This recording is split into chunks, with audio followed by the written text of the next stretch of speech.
你是想让我和你娘连个住的地方都没有吗？啊！我可不是那个意思，是你们非得逼我的。爹娘，你们先别急，占才可是秀才老爷，去镇里找个教书的营生，或者是摆个小摊去代写文书，也能维持生计的。咱家的日子不会过不下去的。如花，你说的对，儿啊，没考上，爹也不能怪你，毕竟你也努力了，回来就好。娘的好儿子，刚才娘太心急了，忘了我儿子还是个大秀才呢。占才，你既然坐陈占山的马车回来，想必这一路上省下不少银子。你看看兜里还剩下多少钱，赶紧拿出来，让你爹去镇上买点粮食，咱们好好改善一下伙食。娘，我不提钱还好，一提钱，陈占才立马蔫头大脑。占才，你这瘪瘪嘟嘟的干啥呢？赶紧把钱拿出来呀！是啊，你赶紧的，你娘和如花都好几天没吃顿饱饭了。爹娘，其实有些话儿子不想跟你们说，我怕你们会着急。要是不出意外的话，我早就带着钱回来了。咋了儿子？出啥事了？既然你们想知道，那我就跟你们说说。自从知道没考中后，我便踏上了归家的路。一路上我想了很多，知道爹娘的不易，为了能让我光耀门楣，那是卖粮食卖地。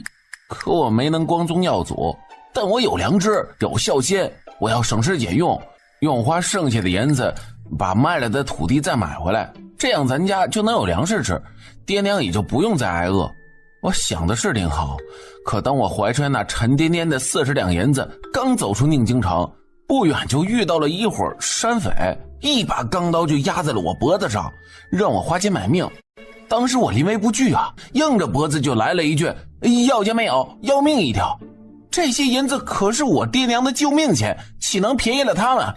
结果换来了一阵拳打脚踢。这帮人下手可真够狠的。相公，你疼不疼啊？咋不疼？当时差点没把我疼死。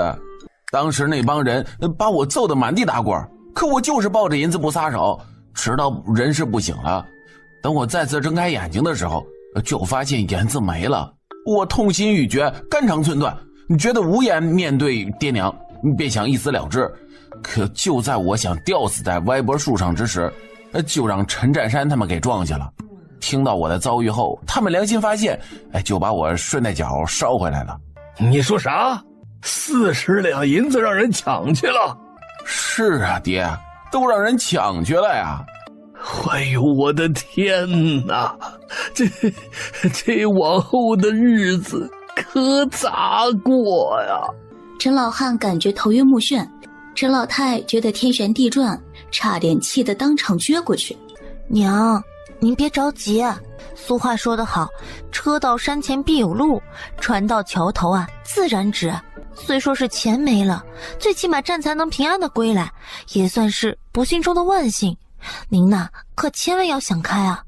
如花，你说的对，占才能平安回来就好。娘，是儿子不好，让你们担心了。只要你没事儿，儿子以后一定好好孝敬您。好儿子，娘没事儿。我儿子就这样好，孝顺，就凭这一点，娘就心满意足了。行了，老婆子，大饼谁都会画，孝不孝顺那不是用嘴上说的，得拿出点样子看看，就别整那些虚头巴脑的，赶紧想想咱家日子以后咋过吧。儿啊，你爹话糙理不糙，咱家现在连米糠都吃不上溜了，爹娘为你付出那么多，现在可全指望你了。我能有啥办法呀？就算是去找个教书的营生，也不可能当时就给钱呢。你说的没错，这可咋办是好啊？娘，陈占良一年不是还给咱们你和爹200文的孝敬钱吗？你找他要去。分家文书上写的清清楚楚，那200文钱临近过年才给，现在还有半年多的时间呢，你让我们咋能张得开这个口啊？是啊，分家文书上写的明白，到日子老二家才会给钱，现在还差好几个月呢。咱们也不打赖，就是提前支取，他们真要是不给，咱们就先要半年的，实在不行写张支条不就结了？这能行吗？哎呀，我的亲娘啊，现在都火烧屁股了，你不试试咋能知道？我这就给你写个提前支取的字据，你赶紧去找陈占良要钱。好吧，娘听你的。陈占山家，当众人得知陈占才的遭遇之后，这人真是无药可救了，还有脸回来，才不让人打死呢。大宝啊，不是我说你，你真是乱管闲事儿，咋能给那个败家子儿添这个大窟窿呢？娘，当时你没看见，我三叔让人打得跪地求饶，这要是被送去官府，那他可就真回不来了。所以我一时心软，就把他欠的钱给付了。你呀，真是糊涂！你青青姐让你去谈生意，不是让你积德行善去了。是啊，大宝，你娘说的对，就你三叔那样的，活该他受罪，根本就不值得同情。这件事儿，你做的确实有些莽撞。占良，你们两口子就别埋怨大宝了，不想让大宝管这个闲事。可你们想过没有，老三真要是回不来，老宅那边花点钱都无所谓，可那老两口作起腰来，不是咱们能摆弄得了的。大宝这是在替你们着想呀。我咋就没想到这些呢？那老两口可不是一般人，真要是撒泼耍赖，我还真就发怵。这么一看，大宝这事做得对。是啊，花钱买心安，能图个心静。哎，那可是60两银子，也不能就这样白白给人家呀。娘，就他们家现在的日子，怎么可能还得起啊？不过你放心，为了以后不再出现麻烦事，我让他打了一张60两银子的欠条。始终没有说话的陈峰对这个话题丝毫不感兴趣。别人家的事儿跟咱们没关系，还是说说我的事儿吧。陈峰哥，你有啥事儿啊？大宝，你还不知道，你陈峰哥用不了多久就要成亲了。真的，陈峰哥，这可是咱家的大喜事啊！哪儿的新娘子？啥时候操办婚事？八字还没一撇呢。爹，我这次回来是想让你和我娘去吴家提亲。行，那啥时候去？当然是越快越好。大哥，要不咱们现在去咋样？你这个小鬼头，在这气我是不是？我可不敢，我怕大哥着急。这早点定下来，也好早点迎娶新娘子进门。我就是随口一说，可没你想的那么着急啊。爹，既然我大哥这么说，那咱们就尽快去提亲。秦丫头，你说的对，那咱们就准备准备，明天就去吴家提亲。哎呀，都别说了，隔壁那些人又来了。哎呦，都在呀。你们来我们家干啥？有事吗？我不是找你，我找占良。老二啊，娘刚才去你们家找你，发现你不在，我就猜你在这儿，所以我们就过来了。你看能不能借一步说话？你找我干啥？有事儿啊？还有点事儿。有事就直说呀，还出去说干啥？这个，老头子，还是你说吧。他闷着脑袋就像没听见一样，没理陈老太这茬儿。你倒是说话呀！要说让占才说，我不知道咋开口。没用的东西，你真是快气死我了。占才，你说。二哥，爹娘他们找你也没啥大事儿，就是想提前支取那200文钱。什么？找我要钱？你脸皮也太厚了吧？这种话你也说得出口？不是二哥，我……谁是你二哥？别乱攀亲戚。你要还是个人，还有点脸皮，就赶紧出去，别在这丢人现眼了。我就是替爹娘说2句话，这钱也不是孝敬我的，你跟我发啥火，瞪啥眼睛啊？我欠你们的，赶紧出去。老二啊，娘不是吵你要框外的钱，就是想提前把每年孝敬我和你爹的200文钱支取出来。你看你现在手头宽裕不？能不能给娘啊？分家的时候我连一间草房都没分到，现在还在吴家老宅里给人家串房檐呢，哪有闲钱给你们呀？你们也好意思张开这个嘴？娘真的是走投无路了，家里现在要钱没钱，要粮没粮，你咋也不能眼睁睁看着娘挨饿呀？这钱你早给晚给都得给，何必这么丁是丁卯是卯的，累不累呀？再说我们也不赖账，实在不行给你写张收条不就得了？你还有脸说这话？但凡你争点气，像点样，家里的日子也不至于沦落成这个地步。你以前……行了，你现在说这些有劲吗？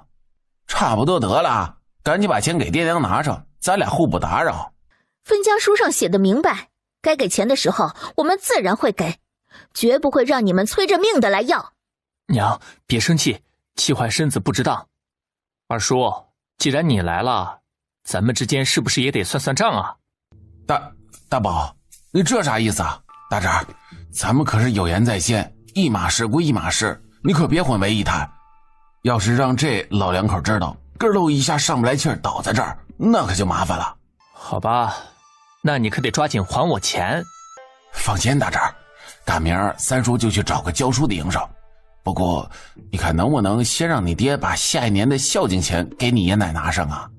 可以，不过咱们先小人后君子，你得给我写张收条。行，没问题，收条我早就写好了。大侄儿你过目，看我这样写行不？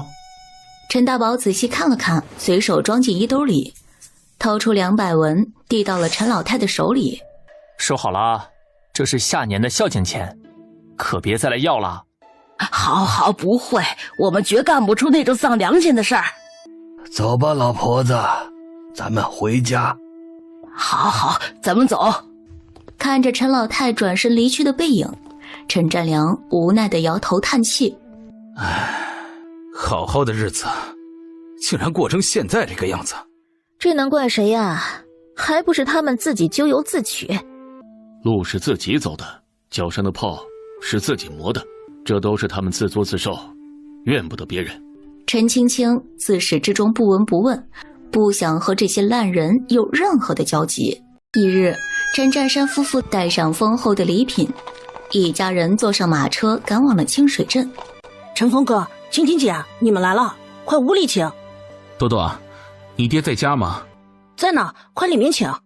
你们先喝点茶水，我这就去叫我爹过来。爹，陈峰哥带着家人来提亲了。来得正好，我倒要看看他们有没有这个诚意。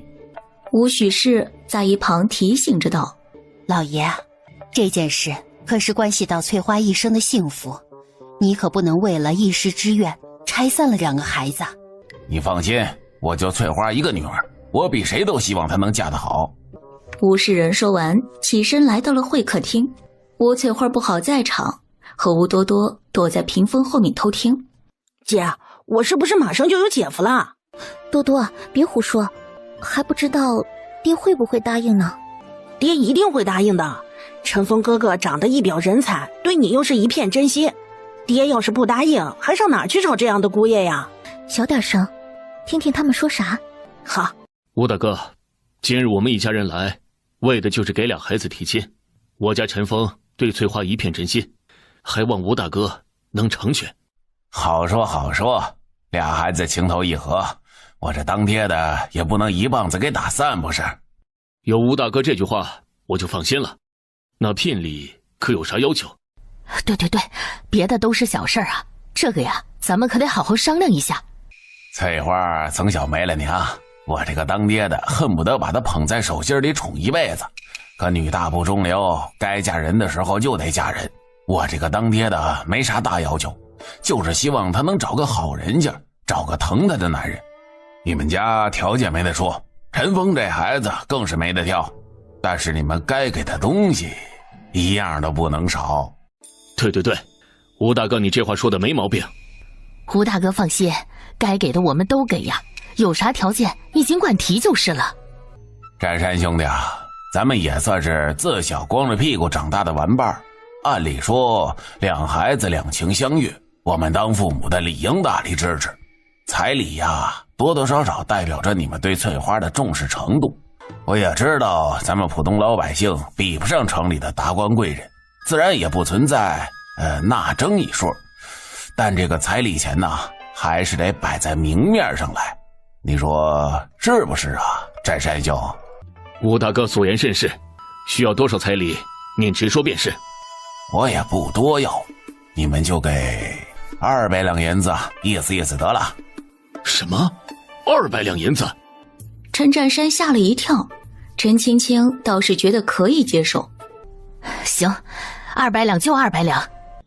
吴世仁见他们答应了，心里有一些后悔，还真是大意，这咋才要200两银子？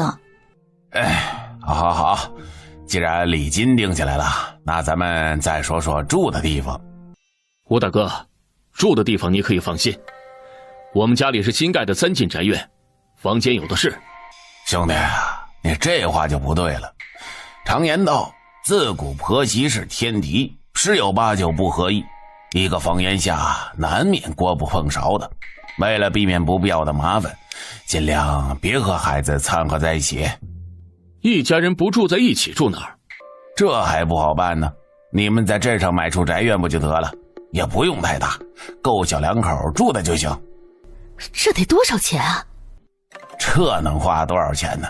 有个180两就能买出像模像样的宅院，你们不会连这点小钱都舍不得吧？我提出这个要求，不但是给我脸上贴金，也是在给你们家争面子。现在咱们清水镇谁不知道陈峰？那可是如意楼的大掌柜，他要是娶媳妇儿连个像样的宅子都没有，人家就会说你们陈家小气，要不就说我吴家的闺女倒贴，流言猛如虎，唾沫星子淹死人。所以说无论如何，你们也得在镇上买出大宅院。如果换成是别人，他也不会提出这样无理的要求。先不说陈峰的酒楼能赚多少钱，就是陈青青开设的糖坊，这制出的白糖都卖疯了，可以说是财源滚滚，日进斗金。虽说我们比不上大户人家，可既然吴大哥提出来了，那就这么办。我们答应在镇上买出宅院。这就对了，可怜天下父母心，咱们这么做都是为了俩孩子以后的日子过得舒服。对，就是这么回事儿。吴大哥，既然事情已经商量妥了，那就这么定了，其他细节倒是让媒婆过来商谈，我们就先回去了。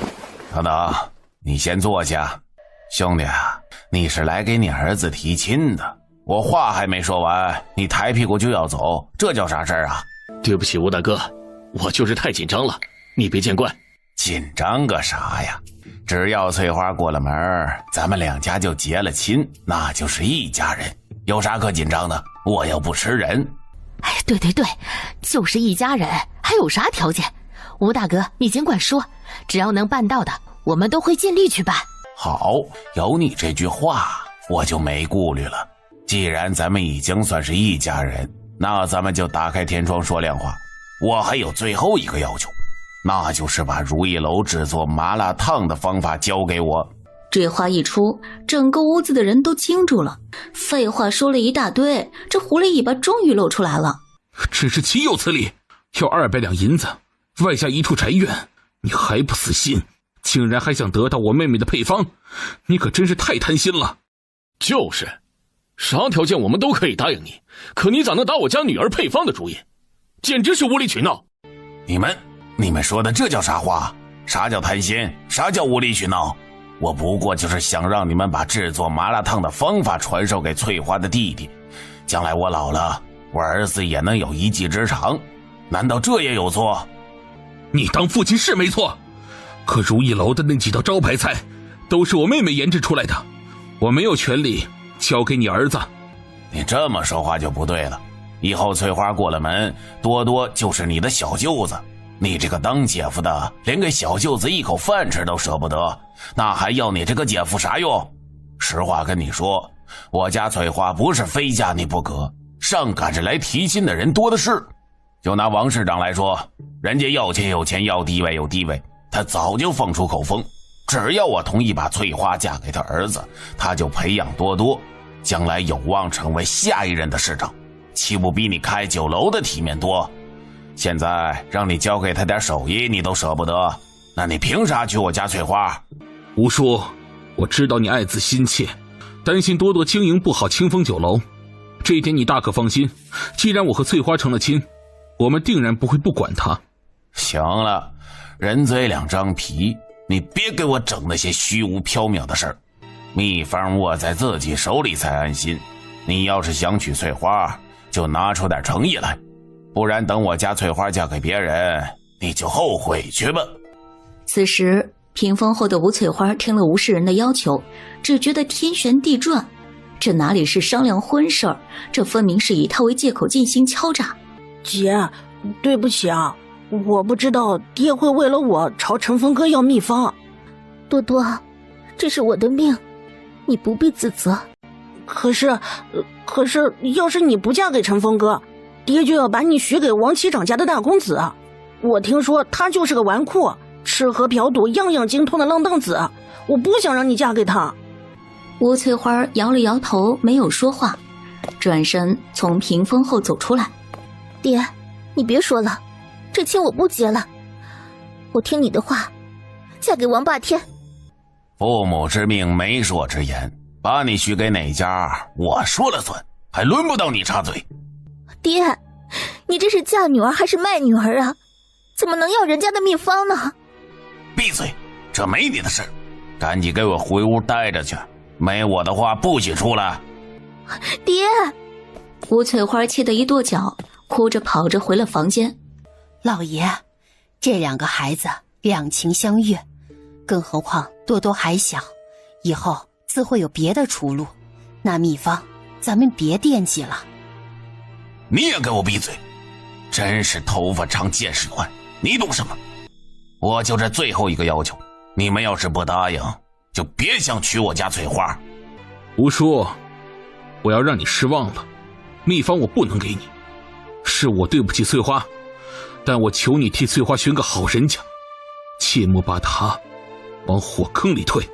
吴世仁心里一紧，他没想到陈峰说话会这么决绝。这小子聪明能干，比王期长家的大公子优秀得多，是当他姑爷的最佳人选。陈峰，你真是死脑袋挂筋，就算你把麻辣烫的配方交给多多，对你的如意楼又不会构成什么威胁。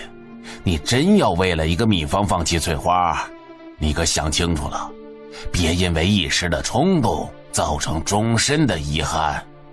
吴叔，你打错主意了，麻辣烫的配方不是我的，而是我妹妹的。我要是知道你的意图，我是不会让我爹娘上门来提亲的。你这不是趁火打劫吗？哪有你这么做人的呀？这酒楼的掌柜呢？我看你啥也不是，就会倚老卖老欺负年轻人。好，真是好得很呢。拿个破秘方当命根子，你们就等着吧。等我闺女嫁给王天霸，有你们哭的那天。哭的不是我们啊，王天霸是什么样的人，恐怕你比我们还要清楚。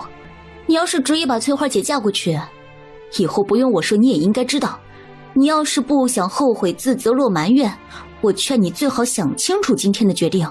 我再好心提醒你一句，我哥已经准备把如意楼的生意扩张到大宁朝的各个城镇，清水镇这一方小小天地是困不住他的。你若是不执着于秘方，我倒是答应你，给你的清风楼提供麻辣烫的底料，帮你把酒楼恢复往日的兴隆。说的比唱的好听，万一你们后悔不给我们酒楼供货，这个亏我找谁说？不信拉倒。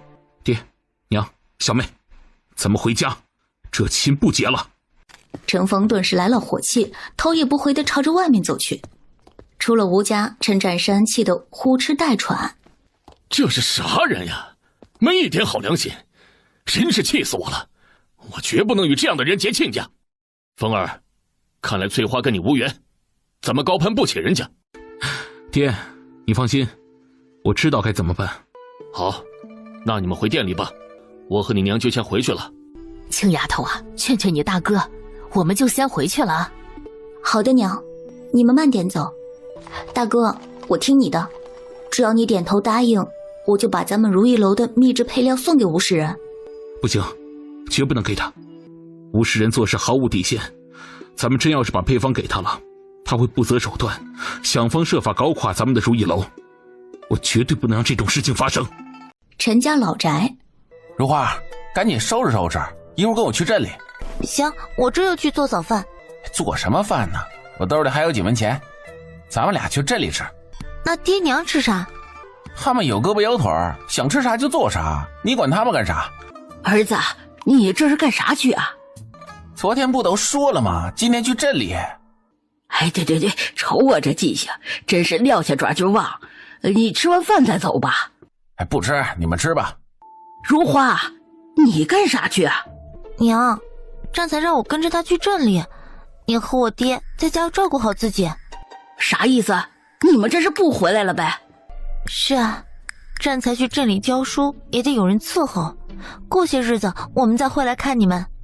儿啊，那你们都走了，我跟你爹咋过日子？你们该咋过就咋过呗，说的好像没我你们活不下去似的。哎，不是儿子，你也知道娘活这么大岁数没干过家务事儿，你们要是都走了，家里这一摊子活我也干不了啊。哎呀，我的亲娘，你真是越老越不懂事儿了。啥叫不会干？我看你是不想干。常言道，靠山山会倒，靠人人会跑，靠谁不如靠自己。有些事儿你们能干就自己干，别给我拖后腿。儿子，你这话啥意思？难道你不想管娘了？现在我啥都没有，让我咋管你？好好在家待着得了。看着他们出了院子，陈老太太心里很不是滋味。相公，咱们真不回来了？回来干啥？听那老两口整天瞎嘚吧。那咱们住哪儿啊？一会儿咱们就去找柳凤娇要点钱，然后找地方租处房院。姐姐会给咱们钱吗？你这人话真多，跟我走得了。功夫不大，便来到了王家门口。去敲门，就说秀才老爷求见。有人吗？快开门！你使劲点敲，大点声喊。喂，有人吗？赶紧开门，秀才老爷求见。来了来了，扯着嗓子瞎叫嚷什么狗屁老爷！要是把大门拍坏了，我非得放狗咬死你！这个时候，大门缓缓打开。吃要饭的，也不睁开你的狗眼看看这是什么地方，竟敢来这里讨饭！赶紧滚一边去！再敢乱敲，我打爆你的脑袋！你个有娘生没娘养的混蛋小畜生！睁开你的狗眼看看，老子是谁？识相的赶紧死出来，给老子磕头赔礼道歉，不然有你的好看！你才是有娘生没娘养，你们全家都是畜生！你个臭要饭的算哪根葱啊？竟敢让你家小爷跪地磕头！赶紧有多远滚多远，不然放狗咬死你这个不要脸的要饭花子！好你个小王八蛋，你还敢骂我？我再问你一句，你到底开不开门？开你娘个脑袋！赶紧给小爷滚啊！好，你给我等着。相公，你冷静，你别乱来。如花，你别拦着我，今天我非得教训教训这个小王八羔子。行了，相公，你先冷静一下。我刚才看了那孩子一眼，觉得好像是继业。不可能，我家继业一向知书达理，怎么可能脏话连篇？如此混账，你肯定是看错了。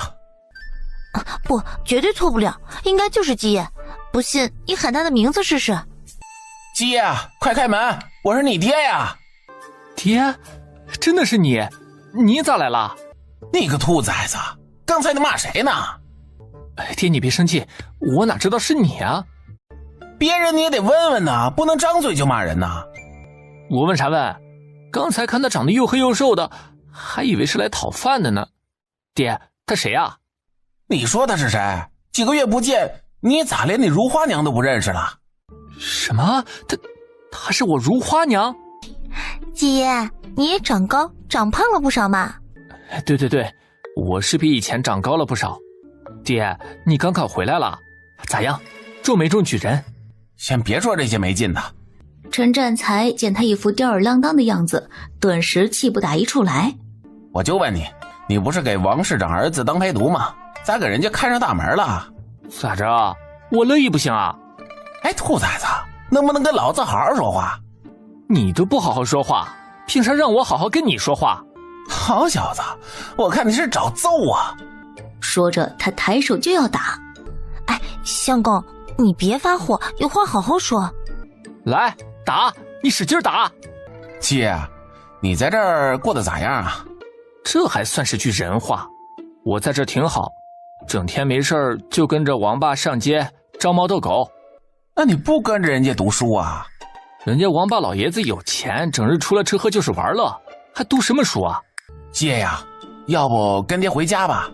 回家？回家干啥？难道爹考取了功名？爹，你要是真中了举人，我可就成大少爷了。以后清水镇谁都得孝敬我3分。别提了，爹爹未能中得举人。没中你来找我干啥？我还忙着遛狗去呢。我是想找你娘，能不能让你娘出来一趟？我娘没在这儿。她没跟你在一起？那她去哪儿了？顺着这条街走到头，右转第3个门，我娘就在那里住。她自己租的房子？我哪知道啊？你去问问她不就知道了？那个小王八羔子，这儿不像话，竟敢无视他老子！相公，现在咱们可咋办呢？还能咋办？咱们去找柳凤娇。陈占才按着陈继业指点的方向，很快来到了一处宅院门前。凤娇，赶紧开门！柳凤娇本以为是王启长，满脸含笑地迎出来，可见着是陈占才，脸上的笑容顿时就僵住了。占才，怎么是你？你怎么找这儿来了？凤娇，我来看你了。看我？我有什么好看的？凤娇，你这是啥话？我是你相公，来看看你不行啊？柳凤娇这些日子过得是相当的滋润，除了和王启长狗扯羊皮，整天就是描眉画影。要不是陈占才来找他，他都忘了他是一个有夫之妇。相公，你什么时候回来的？这一路上可还顺利？顺利，一切都顺利。凤娇，这啥地方啊？看着真不赖。你在这儿干啥呢？我一个妇道人家还能干啥？是王启长看我一个人怪可怜的，便让我留在这儿给他照看院子，顺带着打扫下卫生。啥玩意儿？帮着照看院子？没看出来，一个小小的市长竟然有2处宅院。带我进去看看。你不能进去啊，这是王启长的私宅，没有他的同意，我不能放你进去。相公，你考得怎么样？可中了举人？今年时运不济，又他娘的名落孙山了。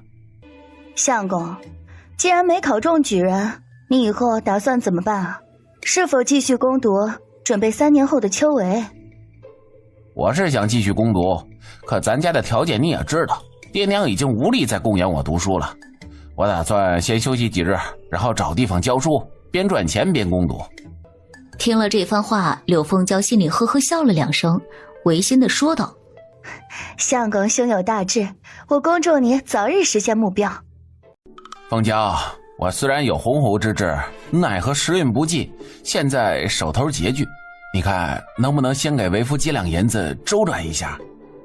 这种话你也说得出口？你去宁津赶考拿走50两银子，可曾给我和继业留下1文？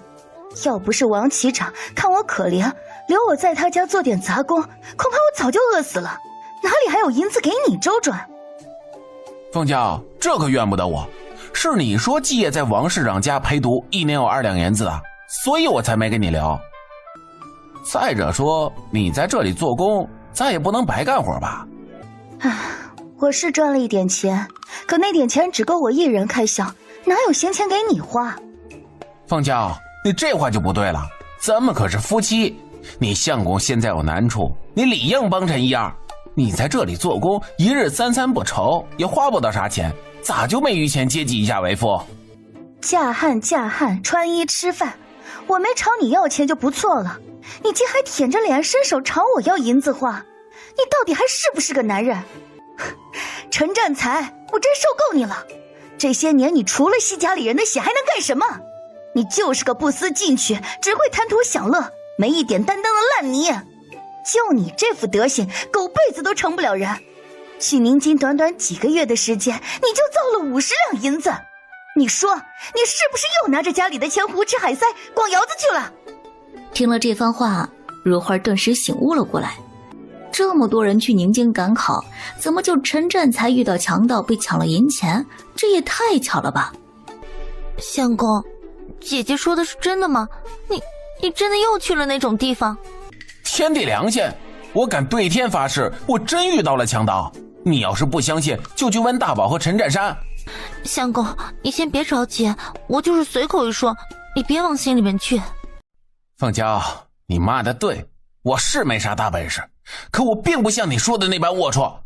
当时我是把50两银子都带走了，可我那是为了不时之需，路上我是省吃俭用，根本没多花1文筐外的钱。可谁成想路上遭遇劫匪，把我身上洗劫一空，实在没办法，我才想到你。不论如何，你也得帮帮我，到时我赚了钱会加倍偿还给你。闭嘴！你画的大饼我早就听腻了。他的眼神中充满了怨恨。陈占才，你还有没有点脸皮啊？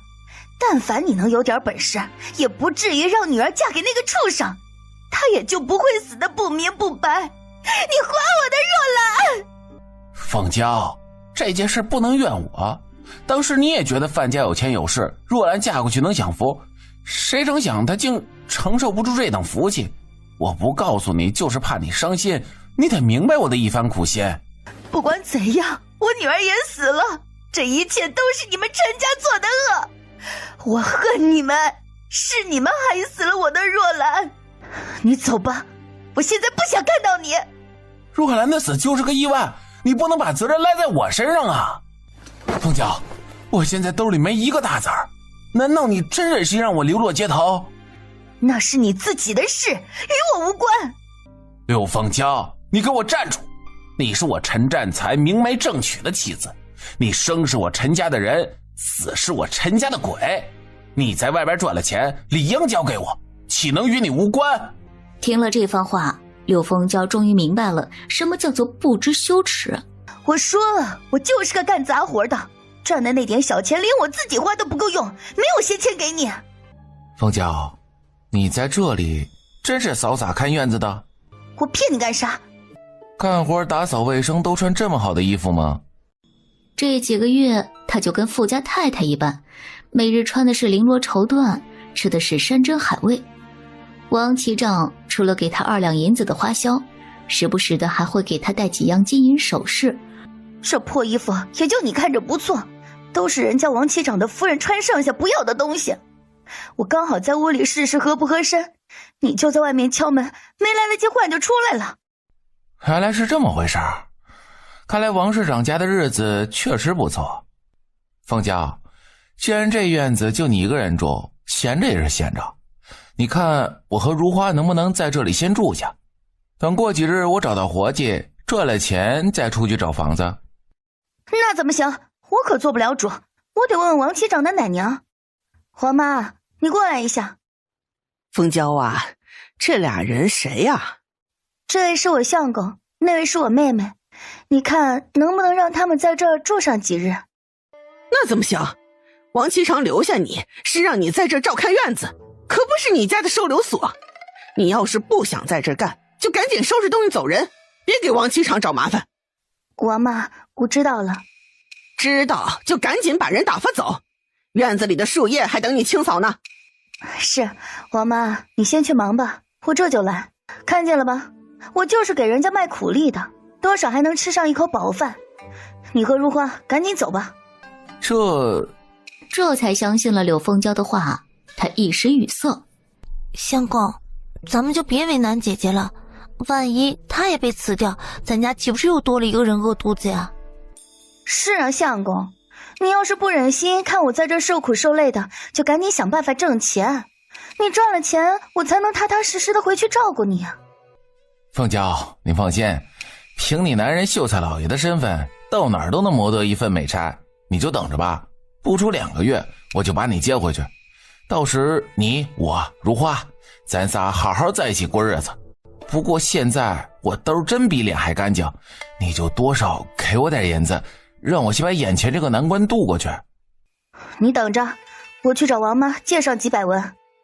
好，多谢娘子。柳凤娇匆匆回屋，在箱子里拿出200文钱出来。占才，我只在王妈那儿借到200文钱，你先拿去用吧。凤娇，这点钱是不是有点少啊？你能不能多借一点？你这不是难为人吗？我哪有那么大的脸皮啊？你要是嫌少就别要了，免得我连这个月买胭脂水粉的钱也没有。要，谁说不要？凤娇，那我就走了。走，赶紧走，以后赚了钱再来接我，不然别来烦我了。柳凤娇说完，转身进了院子。如花，咱们走。相公，咱们现在去哪儿？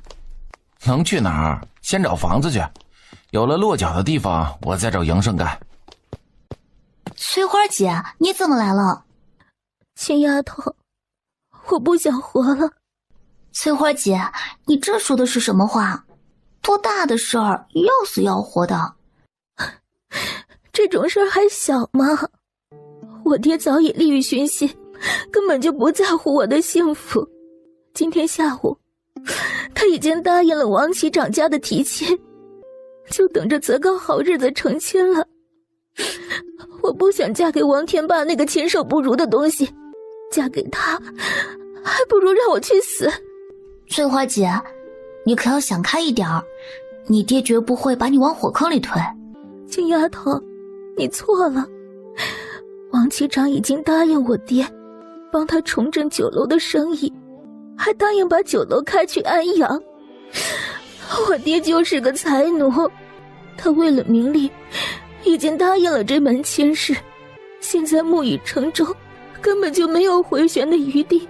我来找你，就是想让你给陈峰哥带句话，告诉他，我们下辈子再见吧。说完，他起身就要离开。翠花姐，你别走，船到桥头自然直，这凡事都有解决的办法。现在哪还有办法呀？这也许就是我的命吧。谁说没有办法？只要你能够下得去狠心，我就能让你顺利嫁给我大哥。亲丫头，你说的是真的？当然啊，就看你愿不愿意。愿意，只要能嫁给陈峰哥，让我干什么都行。好，有你这句话我就放心了。陈青青说着，一念取出一小包药粉，然后递到吴翠花的手里。翠花姐，这个你收好。这是什么东西啊？实不相瞒，这里面包着的是一剂毒药。毒药？青丫头，你这是让我吃毒药？为什么呀？你想毒死我？刚你不是还说连死都不怕？怎么现在怕了？不，我不怕，死了也好，免得活受罪。我这就回家，绝不给你的药铺添麻烦。翠花姐，你别急，听我说，这包毒药虽然有毒，但是毒不死人。毒不死人？这毒药有啥用啊？这包毒药便是计谋的关键，你可以放心大胆吃。接下来不管在你身上发生什么怪事，你都不要害怕。青丫头，我胆子小，你把话说明白了，也好让我有个心理准备。这个毒药的名字叫做鬼剃头，只要你吃了它，不出3日，满头发丝便后根落尽。到了那个时候，我相信任何一个男子都不会娶一个秃头的女子当媳妇儿。我明白了，我真要是成了那样，王天霸肯定就会退亲，我就不用嫁给他了。对，等你满头秀发落尽之后成了秃子，王天霸若是不嫌弃你，还执意与你成亲，那便说明他是真心待你，那你也算是遇到良人。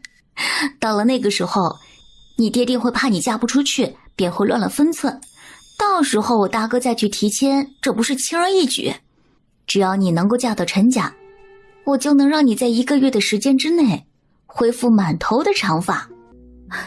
青丫头，你这个办法好，你把这事儿告诉陈峰一声，省得他心里难过。不用，为了万无一失，这件事情绝对不能对任何人讲，免得节外生枝。不行啊，青丫头，陈峰要是不知道实情，见到我那个丑样子，万一吓坏了，不想娶我了咋办啊？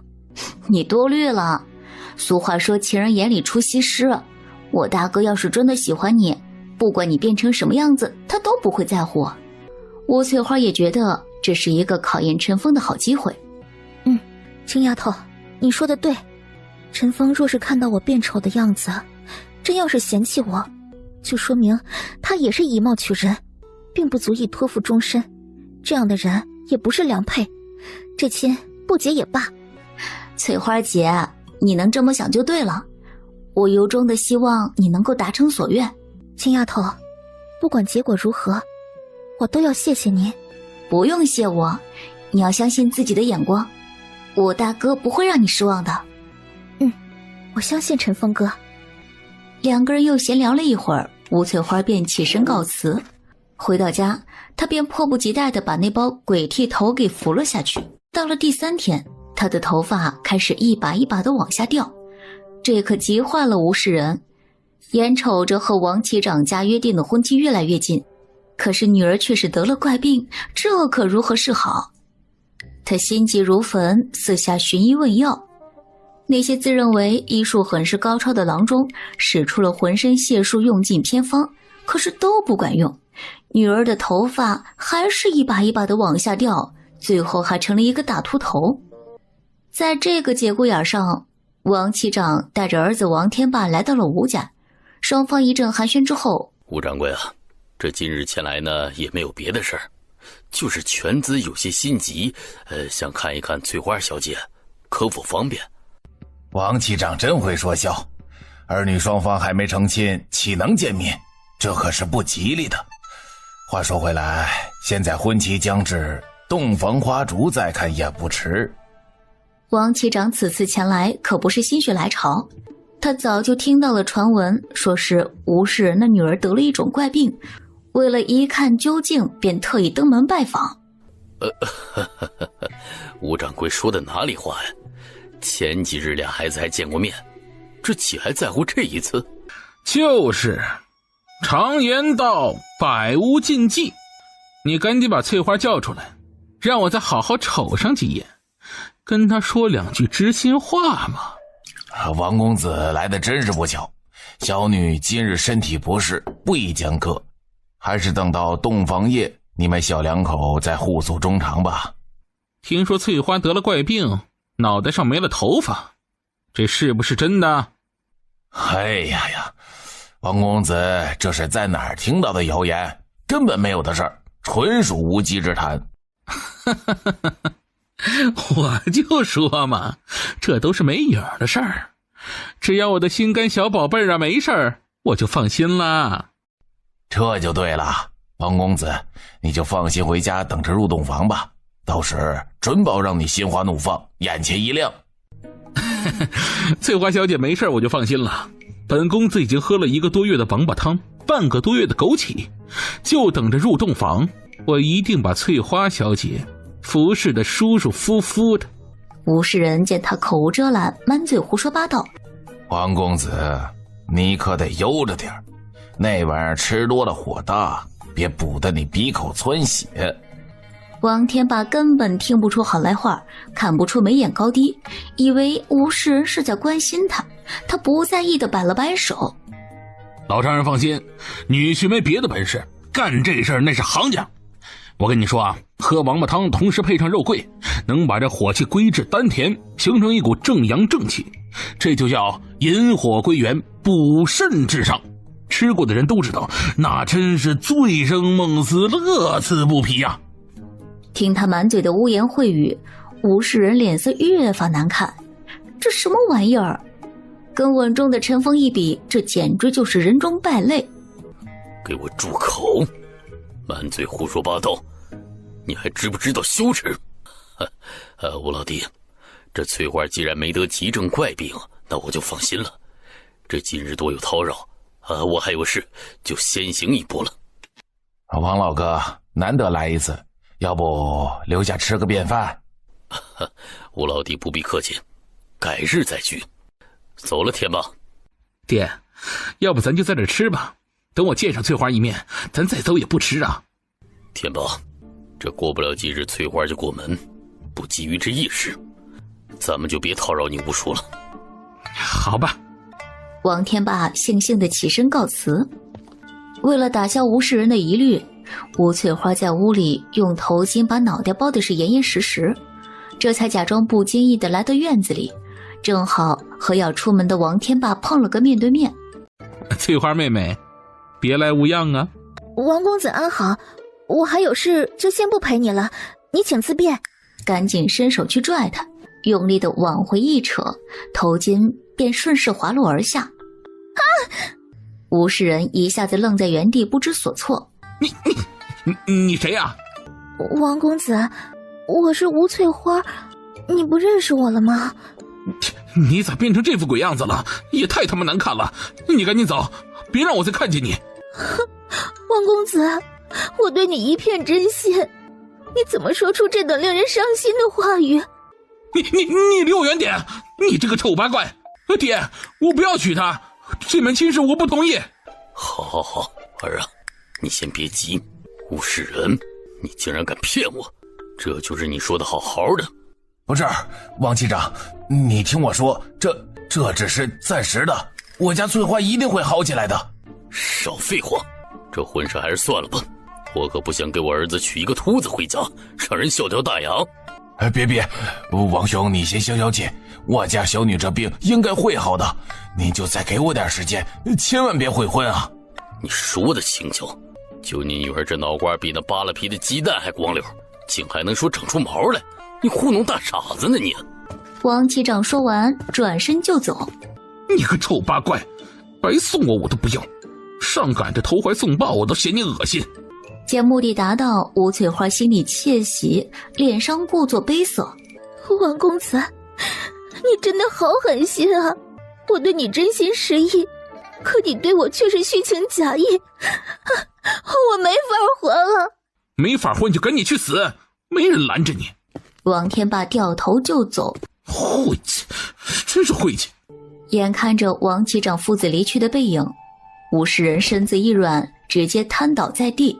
爹，对不起啊，女儿也不知道会被他们撞上，我不是故意的。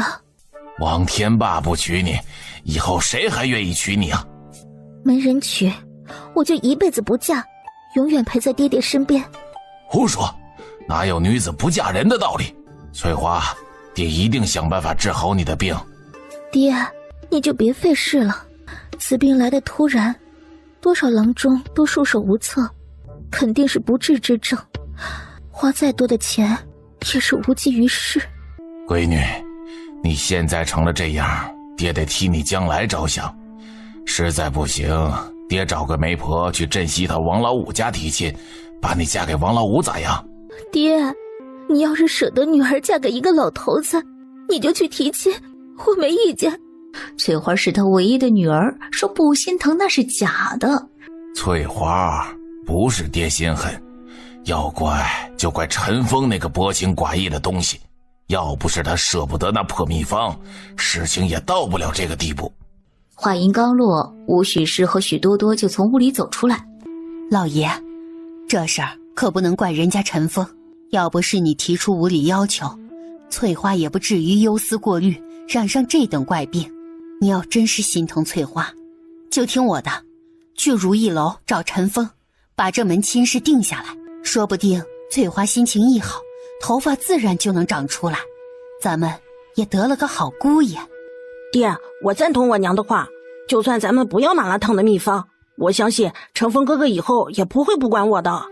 你们想的倒挺好，现在翠花成了这副模样，陈峰那小子万一不答应，我这张老脸以后往哪儿搁？话不能这么说，不试试咋能知道呢？对，我相信陈峰哥，他不是那种人。他真要是能答应，就算搭上200两银子，一处宅院我都愿意。爹，要是陈峰哥不嫌弃我姐，麻辣烫的秘方你还要吗？还要啥秘方？只要能把你姐嫁出去，我就烧高香了。爹，要是陈峰也以貌取人，那我宁愿远离红尘喧嚣，忘却世事烦扰。我苦命的闺女啊，是我害了你。吴世仁只觉得天旋地转。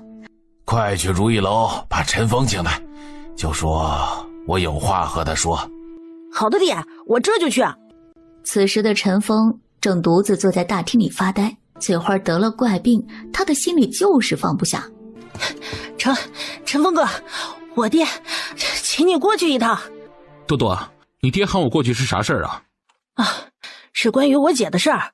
不过我姐她现在很丑，你会不会嫌弃她呀？不会，你姐善良，在我心中不管她变成什么样子，她都是最美的。那就好，你快跟我走，我爹在家等你呢。好，多多，你先去，我随后就到。好的，陈峰哥，你快点啊。小妹，吴世仁派人过来喊我，说找我有要事商量，你能不能跟我去一趟？大哥，这还有什么可谈的？你不都是已经放下了吗？怎么吴世仁一喊你，你就急枪枪的赶着去啊？哎呀，我的小妹啊，你就别打趣我了。那天的情形你也在场，就算我不放下还能怎么办？再说了，这些日子人人都在传翠花得了怪病，我不去看看，我实在是心里放不下呀。这些日子陈峰虽然表面上云淡风轻，一副无所谓的样子，可是谁知道他的心里是多么的煎熬。尤其是听说翠花得了怪病，他更是心急如焚，有好几次都走到吴家大门口，想进去看一看心爱的姑娘，都被吴世仁给轰了出来。大哥，我同意跟你去见翠花姐，可是她的病我可不能保证能不能医好。行，只要你跟着我去，我就已经很开心了。大哥，你有没有想过吴世仁找你过去是为了什么？现在都在传闻吴翠花得了怪病，变成丑八怪，就算你见到她又怎么样？难道你愿意娶一个丑老婆？虽然吴世仁抠搜吝啬，但翠花绝对是个好姑娘。我在清风酒楼干了3年，那时候咱们家穷，翠花从来没有嫌弃过我。每次你和爹来镇里，翠花都会给你们带上一些吃的，时常还会偷着给我塞一些钱财，让我带回家解决困境，对我更是处处关心，没少在我迷茫的时候鼓励我，安慰我，从来没有觉得咱家是个火坑。这样善良的好姑娘，就算变成了丑八怪，我也会娶她，绝不让她受一点委屈。哥，你确定你是真的喜欢翠花姐，而不是出于这些年的感激？你要知道，感激和感恩并不代表爱情，要知道爱情是发自内心的，是互相欣赏的，是情不自禁的。你可要想好了今天的决定。小妹，你放心，我不是一时冲动的，我是真的喜欢翠花，不管她变成任何样子，我都绝对不会辜负她。两个人便到了吴家，吴世仁便一改往日的冷漠，满脸堆笑的迎上前。陈峰、陈姑娘，你们来了，快快请坐。吴掌柜，不知你喊我过来所谓何事？没啥要紧的事儿，就是翠花病了，她想见见你。吴世仁极力地掩饰着自己的尴尬与不自在。既然病了，就应该去找郎中，见我有什么用？陈峰，我知道你还埋怨我们也知道错了。这是你同意，我们吴家愿意和你们陈家结百年之好。对，我答应把翠花嫁给你。吴掌柜，你答应把翠花姐嫁给我哥，可是我们未必想娶。你这话什么意思啊？什么意思？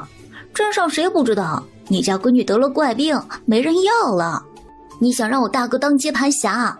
你这如意算盘打得可真是响。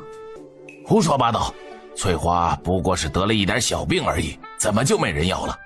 我不过是看陈峰值得托付，所以才把他喊来商量的。既然如此，先让我大哥看看你女儿，要是翠花姐真的没病，我大哥也同意娶她，咱们再谈别的事情。对，应该的。多多，带着你陈峰哥他们去你姐房间。陈峰哥，青青姐，且随我来。陈峰，青丫头，你们来了。翠花，外面都在传你得了怪病，这到底是怎么回事？吴翠花红了眼眶，满脸的委屈。我不敢让你看，我怕吓到你。不会的，不管你变成什么样子。我现在这个样子是不是很丑很吓人啊？不丑，一点也不吓人。你不要宽慰我，我知道我这个样子很丑，已经配不上你了。你走吧，以后别再来看我。陈峰心痛如绞。翠花，你别胡思乱想，你一点也不丑，你在我眼中，你就是世上最美的女子。你不要再说了，我如今成了这副模样，我知道我配不上你，你何必说出这般意气用事的话？你应该寻找个好姑娘，不要为了我耽误你一辈子的幸福。我不许你这么说，你是一个好姑娘，我永远都不会嫌弃你。